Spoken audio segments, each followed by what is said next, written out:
So hi friends, அனைவருக்கும் வணக்கம். இந்த வீடியோவில் நம்ம என்ன பார்க்க இருக்கோம் அப்படின்னா, டிஎன்பிஎஸ்சி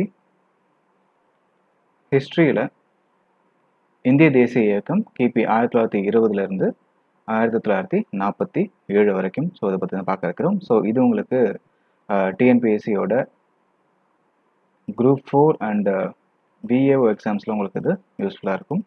ஸோ நம்ம பார்க்க போகிறதுப்போ உங்களுக்கு பாயிண்ட் பை பாயிண்ட்டாக இருக்க போகுது அப்படின்றதால, ஸோ நீங்கள் ரிவைஸ் பண்ணுறதுக்கும் நீங்கள் படித்ததை ரீகால் பண்ணுறதுக்கும் இது உங்களுக்கு யூஸ்ஃபுல்லாக இருக்கும். ஸோ இந்த வீடியோவை உங்கள் ஃப்ரெண்ட்ஸுக்கும் ஷேர் பண்ணுங்கள். இந்த பேஜை நீங்கள் என்ன ஃபாலோ பண்ணணும் அப்படின்னா ஃபாலோ பண்ணிக்கோங்க. இந்திய விடுதலை இயக்கம் கிபி 1920 1947 வரைக்கும். காந்தியோட வருகை. மோகன்தாஸ் கரம்சந்த் காந்தி 1869 ஆண்டு அக்டோபர் மாதம் 2ஆம் நாள் குஜராத் போர்பந்தர் அப்படின்ற இடத்துல பிறக்கிறாரு. ஸோ காந்தி பார்த்தீங்கன்னா அக்டோபர் 2ஆம் தேதி 1869 குஜராத்தில் போர்பந்தரில் பிறக்கிறாரு. 1893ஆம் ஆண்டு தென்னாப்பிரிக்கா சென்ற இவர் இன ஒதுக்கல் கொள்கைக்கு எதிராக போராட்டத்தில் ஈடுபடுறாரு. 1893 தென்னாப்பிரிக்கா போன இவர் என்ன பண்றாரு, அங்க இன ஒதுக்கல் கொள்கைக்கு எதிராக போராட்டம் பண்றாரு.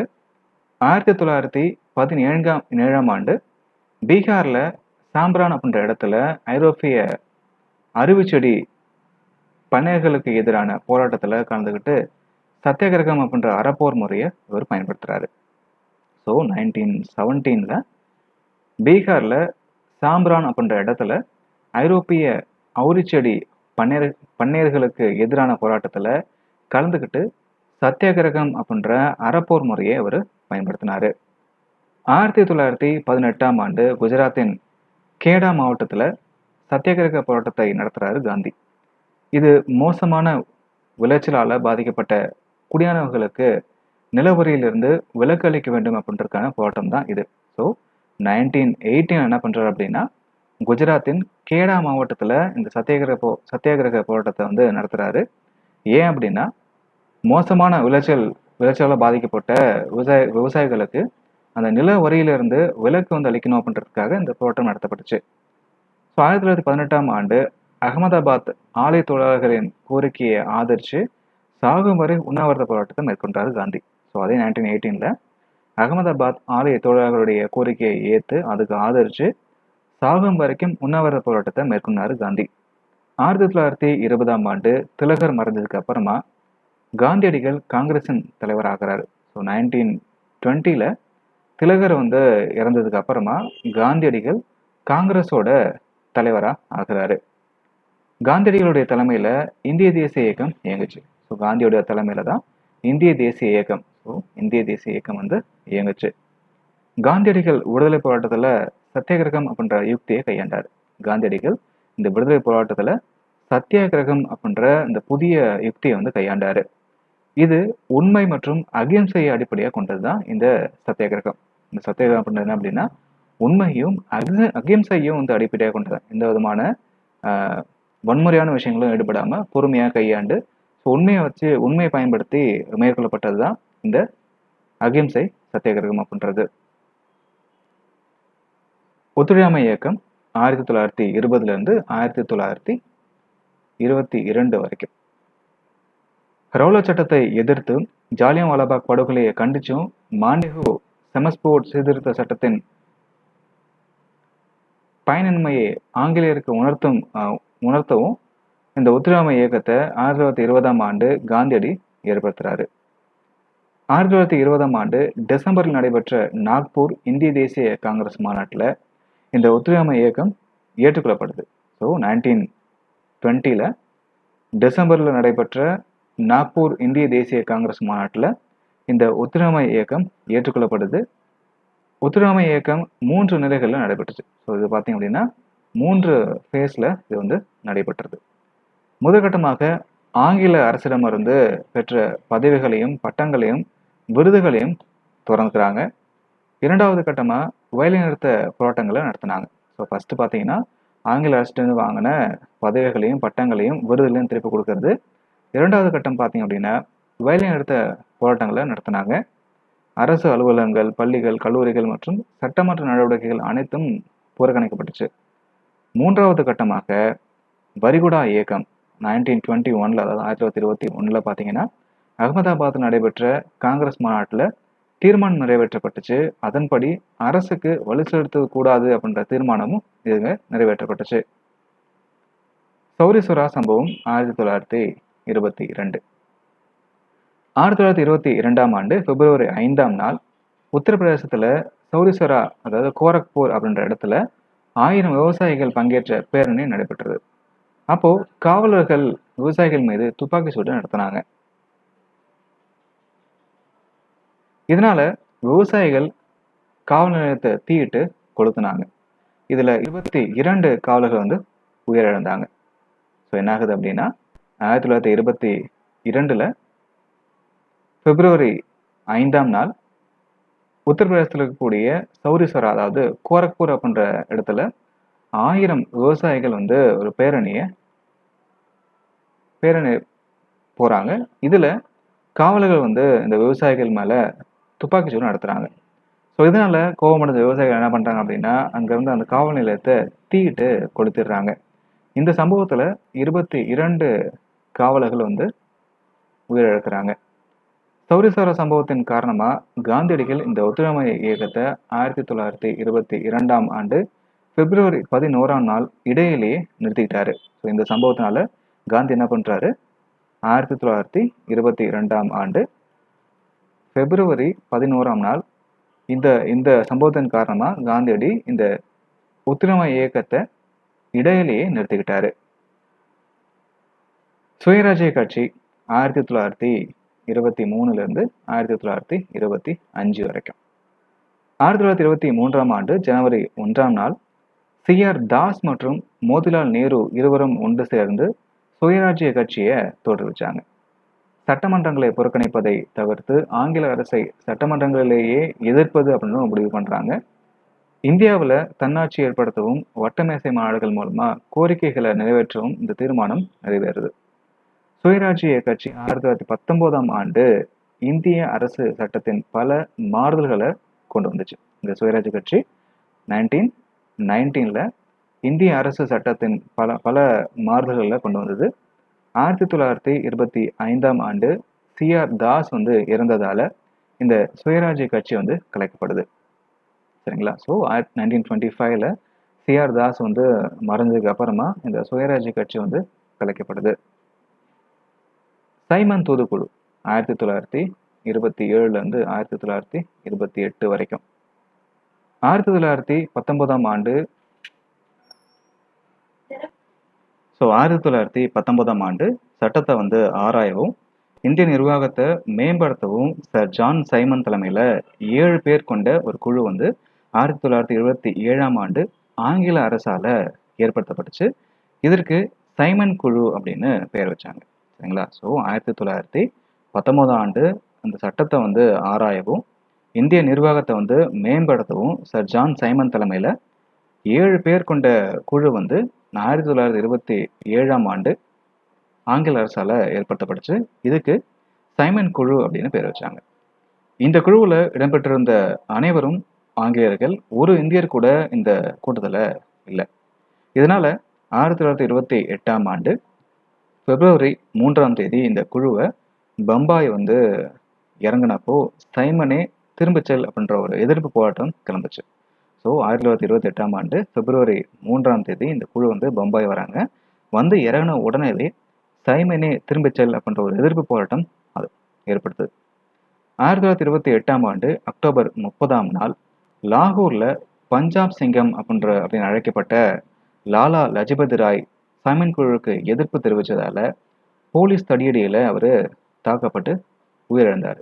லாலா லஜபதி ராய் சைமன் குழுவுக்கு எதிர்ப்பு தெரிவித்ததால போலீஸ் தடியடியில தாக்கப்பட்டு அவர் வந்து மரணமடைகிறாரு. ஸோ அது எப்போ அப்படின்னா 1928ல் அக்டோபர் 30ஆம் தேதி லாகூர்ல பஞ்சாப் சிங்கம் அப்படின்னு அழைக்கப்பட்ட லஜபதி ராய். சரிங்களா? ஸோ இவர் என்ன பண்றாரு, சைமன் குழுவுக்கு எதிர்ப்பு தெரிவித்ததால போலீஸோட தடியடியில வந்து தாக்கப்படுறாரு. அதுல காயமடைஞ்சு உயிரிழக்கிறாரு. 1930ஆம் ஆண்டு மே மாதம் சைமன் குழு அறிக்கை வெளியிடப்பட்டுச்சு. இந்த அறிக்கை இரட்டை ஆட்சியின் குறைபாடுகளை சுட்டிக்காட்டி மாநில சுயாட்சியை பரிந்துரைச்சது. ஸோ இந்த அறிக்கை வந்து இரட்டை ஆட்சியின் குறைபாடுகளை வந்து சுட்டிக்காட்டுச்சு, மாநில சுயாட்சியை வந்து இது பரிந்துரைச்சது. 1935ஆம் ஆண்டு இந்திய அரசு சட்டத்திற்கு இந்த குழுவின் அறிக்கை அடிப்படையாக விளங்குச்சு. 1935ஆம் ஆண்டு இந்திய அரசு சட்டத்திற்கு இந்த குழுவின் அறிக்கை வந்து அடிப்படையா, அதாவது பேஸ்மெண்டா இது இருந்துச்சு. நேரு அறிக்கை, நேரு ரிப்போர்ட் 1928, 1928 நேருவின் அறிக்கை. ஸோ 1928ஆம் ஆண்டு பிப்ரவரி 28ல் இந்தியாவின் அரசியல் அமைப்பு சட்டம் ஒன்றை வரைவதற்கு 8 பேர் கொண்ட குழு வந்து ஏற்படுத்தப்படுது. இதோட தலைவராக மோதிலால் நேரு வந்து நியமிக்கப்பட்டார். இந்த குழுவின் அறிக்கை நேரு அறிக்கை அப்படின்னு சொல்லப்பட்டுச்சு. ஸோ 1928ல் பிப்ரவரி 28ல் பார்த்தீங்க அப்படின்னா இந்தியாவின் அரசியல் அமைப்பு சட்டம் ஒன்றை வரைவதற்காக 8 பேர் கொண்ட ஒரு குழு வந்து ஏற்படுத்தப்படுது. இதுக்கு தலைவராக மோதிலால் நேருவை தான் நியமிக்கிறாங்க.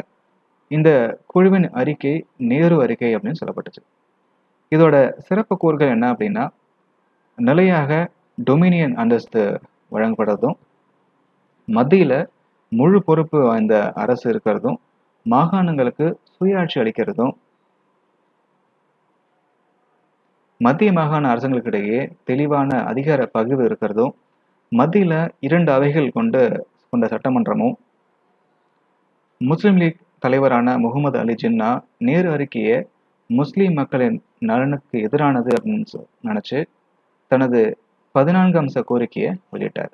ஸோ நேருவோட அறிக்கையை பார்த்ததுக்கு அப்புறமா முஸ்லீம் லீக் தலைவரான முகமது அலி ஜின்னா என்ன பண்ணுறாரு, நேரு அறிக்கையை முஸ்லீம் மக்களின் நலனுக்கு எதிரானதுன்னு சொல்லி தனது 14 அம்ச கோரிக்கையை இவர் வந்து வெளியிடுறாரு.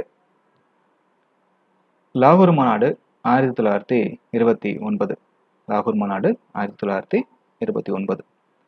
ஸோ 1929ஆம் ஆண்டு காங்கிரஸ் மாநாடு லாகூரில் ஜவஹர்லால் நேரு தலைமையில் நடைபெற்றுச்சு. இந்த மாநாட்டில் பூர்ண சுதந்திரம் பெறுவதே இந்திய தேசிய காங்கிரஸின் நோக்கம் என அறிவிக்கப்பட்டுச்சு.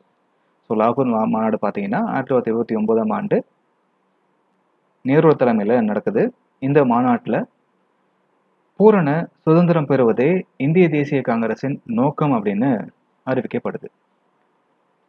டிசம்பர் 31ஆம் தேதி 1929ஆம் ஆண்டு நள்ளிரவில் வந்தே மாதரம் அப்படின்ற பாடலுடன் ராவி நதிக்கரையில் மூவர்ண கொடி ஏற்றப்பட்டுச்சு. டிசம்பர் 31ஆம் தேதி 1929 நள்ளிரவில் வந்தே மாதரம் அப்படின்ற பாடலோட ராவி நதிக்கரையில் மூவர்ண கொடி ஏற்றப்படுது. ஜனவரி 26, 1930ஆம் ஆண்டு இந்திய சுதந்திர தினமாக அனுசரிக்கப்படுது. ஸோ ஜனவரி 26, 1930ஆம் ஆண்டு பார்த்தீங்கன்னா இந்திய சுதந்திர தினமாக அனுசரிக்கப்படுது. விடுதலைக்கு பின் 1950ஆம் ஆண்டு இந்திய அரசியலமைப்பு நடைமுறைக்கு வந்த தினமான ஜனவரி 26ஆம் நாள் குடியரசு தினமாக கொண்டாடப்படுச்சு. ஸோ ஃபஸ்ட்டு பார்த்தீங்கன்னா ஜனவரி 26, 1930ஆம் ஆண்டு இந்திய சுதந்திர தினமாக அனுசரிக்கப்பட்டுச்சு. விடுதலைக்கு அப்புறமா 1950ஆம் ஆண்டு இந்திய அரசியலமைப்பு நடைமுறைக்கு வந்ததுக்கு அப்புறமா வந்த தினமான இந்த ஜனவரி 26ஆம் தேதியை குடியரசு தினமாக நம்ம கொண்டாடிட்டு இருக்கோம். சட்டமறுப்பு இயக்கம், உப்பு சத்தியாகிரகம் 1930. காந்தியடிகள் 1930ல் சட்டமறுப்பு இயக்கத்தை தொடங்குறாரு. ஸோ காந்தி என்ன பண்ணுறாரு, 1930ல் இந்த சட்டமறுப்பு இயக்கத்தை, அதாவது உப்பு சத்தியாகிரகத்தை தொடங்குறாரு. முழு சுதந்திரம் பெறுவதே இதன் நோக்கமாகும். ஸோ முழு சுதந்திரம் பெறுவது தான் அதோட நோக்கம். உப்பு மீது ஆங்கில அரசு வரி விதிக்கிறாங்க. இதை எதிர்த்து காந்தியடி மார்ச் 12, 1930ஆம் ஆண்டு சட்டமறுப்பு போராட்டத்தை மேற்கொள்றாரு. காந்தியடி 79 தொண்டர்களோட அகமதாபாத்தில் உள்ள சபர்மதி ஆசிரமத்திலிருந்து குஜராத்தில் உள்ள தண்டி வரைக்கும், அதாவது 400 கிலோமீட்டர் வந்து பயணம் மேற்கொள்றாரு. ஸோ ஆங்கில அரசு என்ன பண்ணுறாங்க, உப்பு மேலே வந்து வரி விதிக்கிறாங்க. அதை வந்து எதிர்த்து காந்தி என்ன பண்ணுறாரு, மார்ச் 12, 1930ஆம் ஆண்டு இந்த சட்டமறுப்பு போராட்டத்தை மேற்கொள்கிறாரு.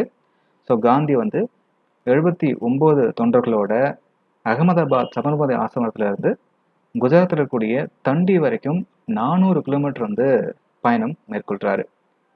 தண்டியில் உப்பு காய்ச்சி ஏப்ரல் 6ஆம் நாள் இந்த உப்பு சட்டத்தை மீறினார். ஸோ தண்டியில் உப்பு காய்த்து ஏப்ரல் 6ஆம் நாள் பார்த்தீங்கன்னா இந்த உப்பு சட்டத்தை வந்து இவர் மீறுறாரு. தமிழ்நாட்டில் சி ராஜகோபாலாச்சாரியார் தலைமையில் திருச்சியிலேருந்து தொடங்கி வேதாரண்யத்தில் இந்த உப்பு சட்டங்கள் மீறி உப்பை வந்து காய்ச்சினாங்க. ஸோ தமிழ்நாட்டில் பார்த்தீங்கன்னா சி ராஜகோபாலாச்சாரி தலைமையில் திருச்சியில் தொடங்கி வேதாரண்யத்தில் உப்பு சட்டங்களை மீறி உப்பு வந்து காய்ச்சினாங்க. ஸோ காந்தி பார்த்தீங்க அப்படின்னா அகமதாபாத்தில் சபர்மதி ஆசிரமத்திலேருந்து குஜராத்தில் இருக்க தண்டி வரைக்கும் 400 கிலோமீட்டர் பயணம் மேற்கொண்டு அங்கே வந்து உப்பு காய்ச்சி அந்த சட்டத்தை வந்து அவர் மீறினார். தமிழ்நாட்டில் சி ராஜகோபாலாச்சாரி தலைமையில் திருச்சியில் தொடங்கி வேதாரண்யத்தில் உப்பு சட்டங்களை மீறி உப்பு வந்து காய்ச்சினாங்க. வட்டமேசை மாநாடுகள் 1930 1932. ஸோ ஃபர்ஸ்ட் முதல் வட்டமேசை மாநாடு 1930ஆம் ஆண்டு முதல் வட்டமேசை மாநாடு லண்டனில் வந்து நடக்குது. சட்ட மறுப்பு இயக்கம் இந்தியாவில் நடைபெற்று கொண்டிருந்த இங்கே நடந்ததால் காங்கிரஸ் கட்சி இந்த மாநாட்டில் கலந்துக்கல. இதனால இந்த மாநாடு தோல்வியில் தான் முடிஞ்சது. காந்தி இர்வின் ஒப்பந்தம் 1931. முதல் வட்டமேசை மாநாடு தோல்வியில் முடிஞ்சதால காந்தியை சந்திக்க இர்வின் பிரபு பிரிட்டிஷ் அரசு இந்தியாவுக்கு அனுப்பிச்சு. 1931ஆம் ஆண்டு மார்ச் 8ஆம் நாள் காந்தி இர்வின் ஒப்பந்தம் கையெழுத்தாச்சு. ஸோ முதல்ல அந்த வட்டமேசை மாநாடு தோல்வி அடைஞ்சதால காந்தி சந்திக்கிறதுக்கு பிரிட்டிஷ் அரசாங்கம் பார்த்தீங்க அப்படின்னா இர்வின் பிரபுவை இந்தியாவுக்கு அனுப்புது. 1931 மார்ச் 8ஆம் நாள் காந்தி இர்வின் ஒப்பந்தம் கையெழுத்தாகுது. இதோட முக்கிய கூறுகள் என்ன அப்படின்னா சட்ட மறுப்பு இயக்கத்தை கைவிட வேண்டும் என்றும் 2வது வட்டமேசை மாநாட்டில் காங்கிரஸ் கலந்து கொள்வது அப்படின்னு முடிவு செய்யப்பட்டுச்சு. ஆங்கில அரசு போராட்டத்தில் ஈடுபட்ட அனைவரையும் விடுதலை செய்வது அப்படின்னும் உப்பு சட்டங்களை திரும்ப பெறுவது அப்படின்னும் ஒப்புக்கொள்ளப்பட்டுச்சு. பகத்சிங், ராஜ்குரு, அக்தேவ் இவங்களெல்லாம் வந்து விடுவிக்க ஆங்கில அரசு மறுத்துடுச்சு. 2ஆம் வட்டமேசை மாநாடு 1931. இந்த 2ஆம் வட்டமேசை மாநாடு லண்டனில் 1931 நடக்குது. காந்தி இர்வின் ஒப்பந்தத்தின்படி காந்தியடிகள் இந்த மாநாட்டில் கலந்துக்கிட்டார். இந்த மாநாட்டில் முழு சுதந்திரம், வகுப்பு பிரச்சனைக்கு எந்த தீர்வும் கிடைக்கல. இதனால மீண்டும் அந்த சட்ட மறுப்பு இயக்கம் தொடங்கப்படுது. வகுப்புவாத அறிக்கை, அதாவது பூனா ஒப்பந்தம் 1932. இந்த 2வது வட்டமேசை மாநாட்டில் அதோட இறுதியில் இங்கிலாந்தின் பிரதமர் ராம்சே மெக்டொனால்டு என்ன பண்ணுறாரு 1932ஆம் ஆண்டு இந்த வகுப்புவாத அறிக்கையை வெளியிடுறார். இந்த அறிக்கையில் சிறுபான்மையினர்களுக்கும் தாழ்த்தப்பட்டவங்களுக்கும் தனி இடஒதுக்கீடு வழங்கப்படும் அப்படின்னு அறிவிக்கப்பட்டுச்சு. இதனை தாழ்த்தப்பட்ட மக்களின் தலைவர் B.R. அம்பேத்கர் வந்து வரவேற்கிறாரு. காந்தியடிகள் இதை எதிர்த்து 1932ஆம் ஆண்டு செப்டம்பர் 20ஆம் நாள் ஏர்வாடா சிறையில் சாகுற வரைக்கும் உண்ணாவிரதம் மேற்கொள்கிறாரு. 1932ஆம் ஆண்டு காந்தியடிகளும் அம்பேத்கரும் இடையே ஏற்பட்ட இந்த பூனா உடன்படிக்கையின்படி இந்த உண்ணாவிரதத்தை காந்தி வந்து கைவிட்டார். தாழ்த்தப்பட்ட மக்களுக்கான தனித்தொகுதி ஒதுக்கீடு கைவிடப்பட்டுச்சு. சட்டசபையில் தாழ்த்தப்பட்ட வகுப்பினருக்கு அதிக எண்ணிக்கையிலான இடங்கள் வழங்க ஒப்புக்கொள்ளப்பட்டுச்சு. இந்த உடன்படிக்கையின்படி மாகாண சட்டமன்றங்களில் 148 இடங்கள் தாழ்த்தப்பட்டவர்களுக்கு காங்கிரஸ் இடஒதுக்கீடு செஞ்சுச்சு. வகுப்பு கொள்கையின்படி 71 இடங்களே இவங்களுக்கு ஒதுக்கப்பட்டிருந்துச்சு. ஸோ இந்த உடன்படிக்கையின்படி பார்த்தீங்கன்னா மாகாண சட்டமன்றங்களில் 148 இடங்கள் தாழ்த்தப்பட்டவங்களுக்கு காங்கிரஸ் வந்து ஒதுக்கீடு பண்ணுச்சு. ஆனால் வகுப்பு கொள்கையின்படி 71 இடங்கள் தான் இவங்களுக்கு ஒதுக்கப்பட்டுருச்சு. 3வது வட்டமேசை மாநாடு இது 1932ஆம் ஆண்டு லண்டனில் வந்து நடக்குது. காங்கிரஸ் தலைவர்கள் இதில் பங்கு பெறல. இதனால இந்த மாநாடு தோல்வியில் முடிஞ்சிச்சு. இந்திய அரசு சட்டம் 1935. 1935ஆம் ஆண்டு இந்திய அரசு சட்டம் வந்து இயற்றப்படுது. சைமன் குழு அறிக்கை மற்றும் 3 வட்டமேசை மாநாடுகளின் முடிவுகள் அடிப்படையில் இந்த சட்டம் வந்து இயற்றப்பட்டுச்சு. ஸோ 1935ஆம் ஆண்டு இந்திய அரசு சட்டப்படி 1937ஆம் ஆண்டு பிப்ரவரியில் மாகாண சட்டமன்றங்களுக்கு தேர்தல் நடைபெறுது. இதோட அம்சங்கள் என்ன அப்படின்னா, மாகாணங்களில் தன்னாட்சி அறிமுகப்படுத்தப்பட்டுச்சு. மாகாணங்களில் செயல்பட்டு வந்த இரட்டை ஆட்சி முறை ஒழிக்கப்பட்டது. மத்தியில் கூட்டாட்சி அரசாங்கம் ஏற்படுத்தப்பட்டுச்சு. மாநிலங்களுக்கிடையே ஏற்படக்கூடிய சிக்கல்களை தீர்த்து வைக்க இந்த கூட்டாட்சி நீதிமன்றம் நிறுவப்பட்டுச்சு. கூட்டாட்சி ரிசர்வ் வங்கி நிறுவப்பட்டது. இரண்டாம் உலகப் போர் 1939 1945 வரைக்கும். 1937 ஆண்டு மாநிலங்களில் பொது தேர்தல் நடைபெற்றுச்சு. இதில் 9 மாநிலங்களில் காங்கிரஸ் வெற்றி பெற்று மத்திய மந்திரி சபையை அமைச்சது. ஆங்கில அரசு காங்கிரஸ் தலைவர்களை கலந்து ஆலோசிக்காமலே இந்தியாவை இரண்டாம் உலகப் போரில் ஈடுபடுத்தியதை காங்கிரஸ் விரும்பலை. ஆங்கில அரசு காங்கிரஸோட தலைவர்களை எதுவும் கன்சல்ட் பண்ணாமலே இந்தியா இந்த செகண்ட் வேர்ல்டு வாரில் ஈடுபடுத்தினதை காங்கிரஸ் விரும்பலை. இதை எதிர்த்து 1939 காங்கிரஸ் 9 மாநிலங்களில் அமைச்சரவைகளை ராஜினாமா செஞ்சாங்க. இதை எதிர்த்து 1939 காங்கிரஸ் என்ன பண்ணுறாங்க, 9 மாநிலங்களில் அமைச்சரவைகளை ராஜினாமா பண்ணுறாங்க. இதை முஸ்லீம் லீக் தலைவர் முகமது அலி ஜின்னா வரவேற்று 1939 டிசம்பர் 22 விடுதலை நாளாக கொண்டாடுறாரு. ஸோ இதை முஸ்லீம் லீக் தலைவர் முகமது அலி ஜின்னா பண்ணுறாரு. இது வரவேற்று 1939 டிசம்பர் 22 விடுதலை நாளாக கொண்டாடுறாரு. இந்துக்களுக்கும் முஸ்லீம்களுக்கும் தனித்தனியாக 2 நாடுகள் தேவை அப்படின்னு சொல்கிறாரு. 1940 ஆண்டு மார்ச்சில் முஸ்லீம் லீக் பாகிஸ்தான் கோரிக்கையை முன்வைக்குது. ஸோ 1940 ஆண்டு மார்ச் மாதம் பார்த்தீங்கன்னா இந்த முஸ்லீம் லீக் என்ன பண்ணுறாங்க, பாகிஸ்தான் கோரிக்கையை முன்வைக்கிறாங்க. ஸோ பாகிஸ்தான் கோரிக்கை 1940. முகமது அலி ஜின்னா என்ன பண்ணுறாரு, 1940 ஆண்டு லாகூரில் முஸ்லீம் லீக் மாநாட்டில் தனிநாடு கோரிக்கையை அவர் வெளியிடுறாரு. 2 நாட்டு கொள்கையின் மூலமாக இந்திய நாட்டை இந்துக்களுக்கே இந்தியா அப்படின்னும் முஸ்லீம்களுக்கு பாகிஸ்தான் அப்படின்னும் பிரிக்கணும்னு சொல்லி அவர் வலியுறுத்துறாரு. ஆகஸ்ட் நன்கொடை 1940. ஸோ இதில் 2ஆம் உலகப் போரில் இங்கிலாந்தின் போர் நடவடிக்கைகளுக்கு இந்தியாவின் ஒத்துழைப்பை பெறுவதற்காக அரசாங்கம் ஆகஸ்ட் 8 1940 ஆகஸ்ட் சலுகை அப்படின்னு அறிவிக்குது. இதோட அம்சங்கள் என்ன அப்படின்னா, டொமினியன் அந்தஸ்து, அரசு பிரதிநிதியின் செயற்குழு உருவாக்கப்படும், அதிகமான இந்தியர்களை கொண்ட அரசியல் அமைப்பு குழு உருவாக்கப்படும். ஸோ இதை காங்கிரஸ் குழு முற்றிலுமாக நிராகரிச்சது. தனிநபர் சத்தியாகிரகம் 1940 41 வரைக்கும். இந்த தனிநபர் சத்தியாகிரகம் வன்முறையற்ற குறைந்த அளவு தொண்டர்களை கொண்ட அடையாளமாக நடத்தப்பட்ட ஒரு இயக்கம் தான் இது. தனிநபர் சத்தியாகிரகத்தில் முதல்ல ஈடுபட்டது ஆச்சாரியா வினோ பாபாவே தான். ஜவஹர்லால் நேரு இந்த சத்தியாகிரகத்தில் 2வது ஈடுபட்டு 4 மாதம் சிறை தண்டனை பெற்றாரு. தனிநபர் சத்தியாகிரகம் 15 மாதங்கள் நீடிச்சது. இந்த சத்தியாகிரகத்தின் முக்கிய நோக்கம் என்ன அப்படின்னா, போருக்கு எதிரான பேச்சுரிமை தான். இதோட முக்கிய நோக்கம் என்ன அப்படின்னா, போருக்கு எதிரான பேச்சுரிமை தான்.